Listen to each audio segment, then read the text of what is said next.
हाल ही में मालेगांव बम धमाके में साध्वी प्रज्ञा सिंह ठाकुर और अन्य लोगों को न्यायालय ने बरी किया है।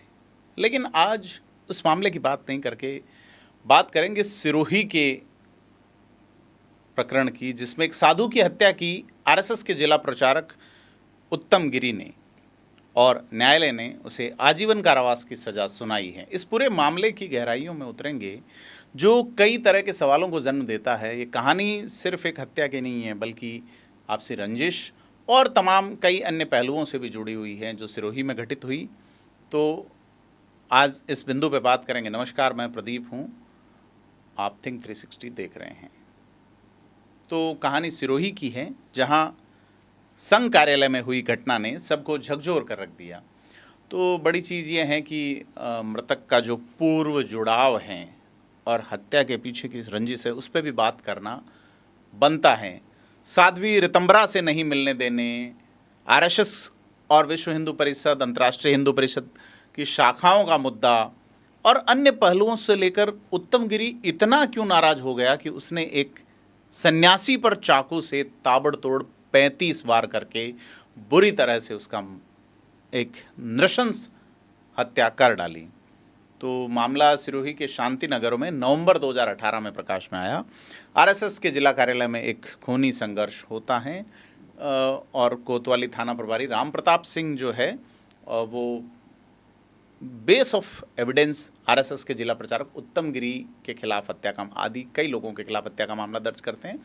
बल्कि दूसरे पक्ष की ओर से जो रिपोर्ट दी गई, उसमें जानलेवा हमले का मामला दर्ज किया गया है। और दूसरे पक्ष की रिपोर्ट है, उस पर भी बात करना बनता है, क्योंकि आरएसएस कार्यालय में खिंवाड़ा के रहने वाले शांतिलाल ने रिपोर्ट दी कि उसे सूचना मिली कि संघ के कार्यालय में झगड़ा हो रहा है, और प्रचारक उत्तम गिरी ने उसे ये बताया कि अवधेशानंद ने चाकू के साथ संघ कार्यालय में प्रवेश किया और उस पर जानलेवा हमला बोल दिया।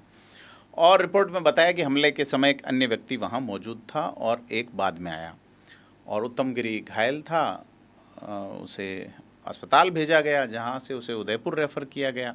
तो पुलिस की ओर से 2 अलग अलग प्रकरण दर्ज हुए और जांच जो है पुलिस उप अधीक्षक विक्रम सिंह को सौंपी गई। प्रकरण दर्ज हो गया। मतलब एक तो ये था कि उत्तम गिरी पर साधु ने हमला किया है, दूसरा मर्डर का मामला, तो 2 प्रकरण दर्ज होते हैं। तो बड़ी चीज़ ये है कि 11 नवंबर 2018 को यह घटना घटती है, और जो एक व्यक्ति साधु वेश में मरणासन अवस्था में पुलिस को मिलता है, जिसे एम्बुलेंस स्टाफ मृत घोषित कर देता है। और मृतक की पहचान अवधेशानंद साधु के रूप में होती है, जो सिरोही में एकल विद्यालय नाम की एक संस्था चलाता था। और मृतक का पूरा नाम जो है वो अवधेश शर्मा और अवधेशानंद पुत्र प्रेम प्रकाश शर्मा था, जिसकी उम्र करीब 40 वर्ष थी, और फैज़ाबाद जो आजकल अयोध्या है उसके कटरा तहसील का रहने वाला था। और संघ कार्यालय में जिस पे आरोप हैं उत्तम गिरी, वो भी घायल अवस्था में मिले। उसे उपचार के लिए पहले सिरोही अस्पताल और फिर उदयपुर भेजा गया। तो घटना स्थल और मृतक के शरीर पर जो चोटें थी, वो पुलिस का कहना है कि दृश्य बड़ा विचलित करने वाला था। अवधेशानंद का शव खून से लथपथ दीवार से सटा हुआ था, और उसके शरीर पर जगह जगह चोटें थीं, जिससे खून फर्श, दीवार और नीचे दरी पे फैला हुआ था।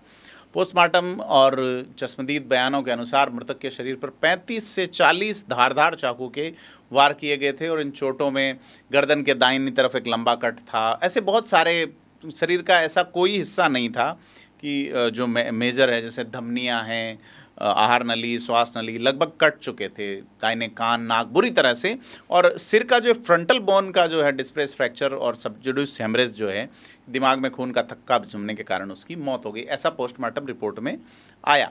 तो बड़ी चीज़ ये है कि उसकी बाएं हाथ की ढीली मुट्ठी में एक छोटा धारदार चाकू भी रखा हुआ था, और पैरों के पास खून से सनी हुई एक लाठी मिली थी। तो इसमें हत्या के कारण क्या रहे? कहा जा रहा है कि अवधेशानंद जो थे, जिसे अवधेश शर्मा भी कहा जाता था, ग्रेजुएशन तक पढ़ा हुआ था। उसके बाद वो आरएसएस, विश्व हिंदू परिषद और साध्वी रितंबरा की वात्सल्य ग्राम योजना से जुड़ा। 3 साल पहले उसने सांसारिक जीवन से संन्यास ले लिया, और वो एकल विद्यालय अभियान से जुड़ते हुए सिरोही में रह गए। अभियोजन पक्ष ये तर्क देता है कि उत्तम गिरी ने एकल अभियान से जुड़े अवधेशानंद से रंजिश रखी और उसकी हत्या की, और इसमें एक गवाह अशोक शर्मा का यह कहना है कि घटना से एक दिन पहले अवधेशानंद ने उसे बताया था कि संघ प्रचारक उत्तम गिरी मनमुटाव रखता है और उससे जलन रखता है।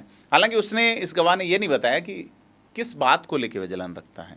फिर कुछ व्हाट्सएप मैसेज थे जिसमें जान के खतरे की बात अवधेशानंद ने गवाह इंद्रजीत सिंह को भेजा, और घटना के दिन भी वह इंद्रजीत सिंह को कुछ बताना चाह रहे थे, लेकिन उससे पहले ही ये वारदात घट गई।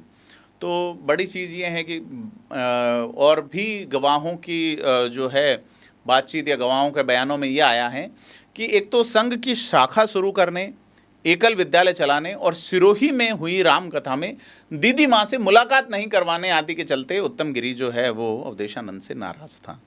अब यहाँ साध्वी रितंबरा के वो शुरू से संपर्क में थे।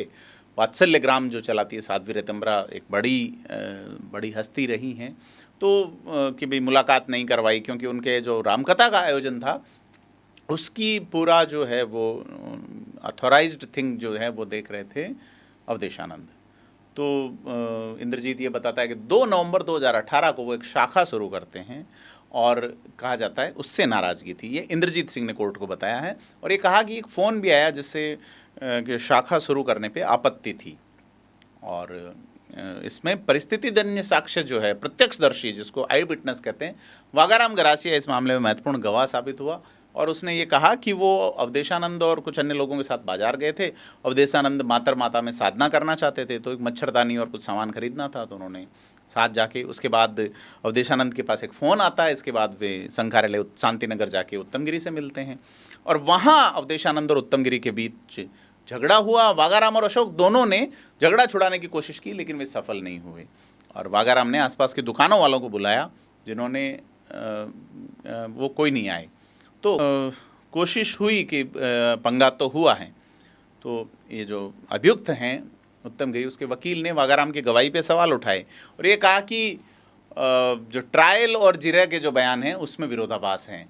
हालांकि न्यायालय ने विश्लेषण करते हुए कहा विरोधाभास इतना बड़ा नहीं है कि इसमें पूरा जो है वो चीज़ें सज़ा तक ही नहीं पहुँचे।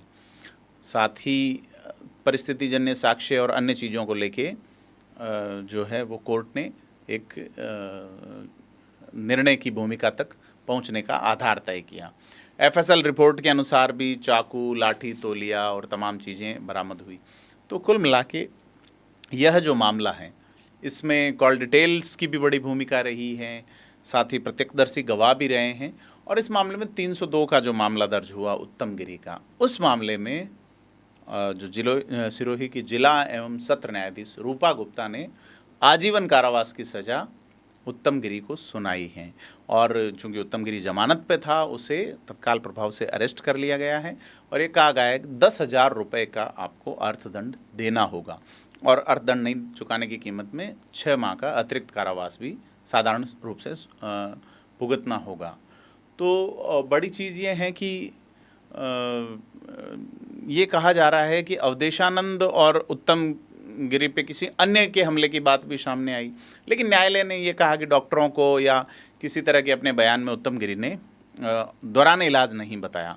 तो सभी बहुत सारे मौखिक और दस्तावेजी साक्ष्य पेश किए गए और उसमें बड़ी चीज़ है, न्यायालय ने कहा कि उत्तम गिरी ने आपसी रंजिश के चलते अवधेशानंद पर चाकू से 30 से 40 घाव मार के हत्या की है, जो कि एक निर्मम हत्या थी।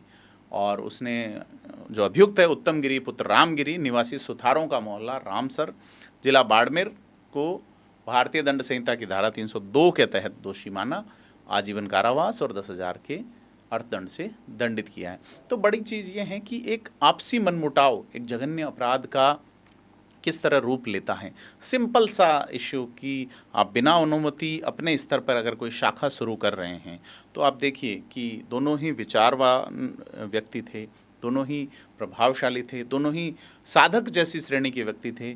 और यह माहौल कहाँ तक पहुँचा, तमाम चीज़ों को आप किस तरह से देखते हैं, हमें कमेंट करके बताएं और वीडियो को लाइक शेयर ज़रूर करें। धन्यवाद।